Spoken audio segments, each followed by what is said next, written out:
大家好，我是浪，鉴定一下抖友最近艾特我的视频。看那个猫猫长起两个翅膀的啥子猫猫？看，还长起翅膀，我还以为是假的，是真正的翅膀。我算是知道啥叫如猫添翼了啊。从视频上看，这应该是只长毛猫。长毛猫就很容易在褪毛时，旧毛和新毛缠绕在一起，形成这种小翅膀。不过还有一种可能是因为这只猫患有叫猫皮肤衰弱的遗传病。得了这种病的猫的背部、肩部、臀部的皮肤很容易失去弹性，就耷拉下来了，看着也和一对小翅膀一样。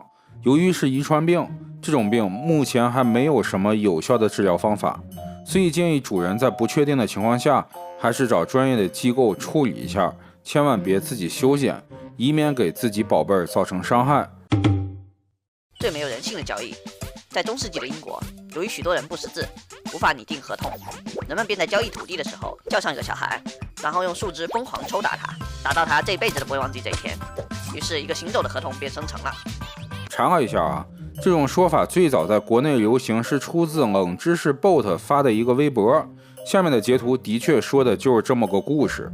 根据这张截图下方作者的信息，我查到这本书应该叫做《法律经济学第6次修订版》。在这本书的第150页，的确写着这么一个签合同前打小孩的故事，就是人家在讲这个故事之前，特意提示到此故事可能子虚乌有。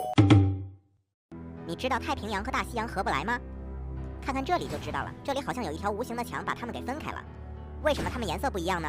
抖音大号航海林俊杰已经做过科普了，人家曾是一名驾驶员，这种情况见的也比较多了。我们直接看他是怎么说的。太平洋和大西洋的海水并不是不相容，这个视频上的地方也不是分界线。其实这个视频拍摄的地方是在加拿大的西海岸温哥华海域。说实话，作为一个船舶驾驶员，经常可以看到这种景象，就渤海湾里面你就能看到。再比如东营的黄河入海口、重庆的嘉陵江和长江的交汇处，你都可以经常看到。这种现象只是江河入海口的泥沙所形成的，与泾渭分明的现象同一个道理。让人觉得搞笑的是，还有很多人对这个分界线强行解释，说什么大西洋、太平洋的海水含盐量不同，生物藻类也不同，所以导致海水不相容。还有更过分的，把地球自转和地转偏向力都给搬出来了。真的，牛顿的棺材板都快压不住了。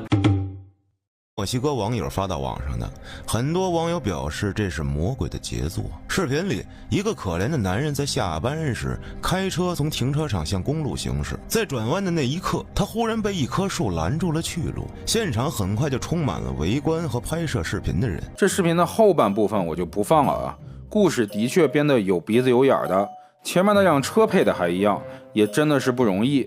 这江无情很早之前就做过了呀。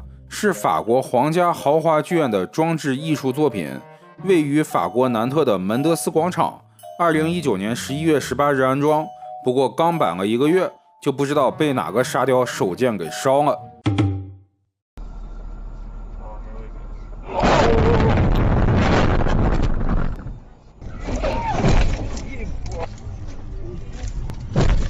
这要是真的，车险还得涨。这是个 YouTube 频道做的特效，我以前还辟谣过，但我自己都找不到是哪期辟谣的了。那咱们就再看一遍，这不就是刚才我们看到的那辆车吗？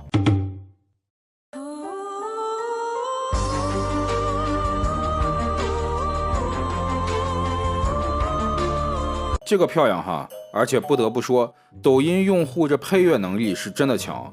原版视频是一个叫珍妮·米歇尔·比霍雷尔的艺术家弄的 3D 特效。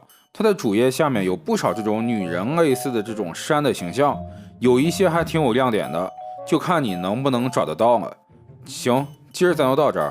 很多朋友都问我最近为什么不辟谣了，一个是很多素材都被比我牛逼的人辟过了，另一个是我真的找不到什么好素材了。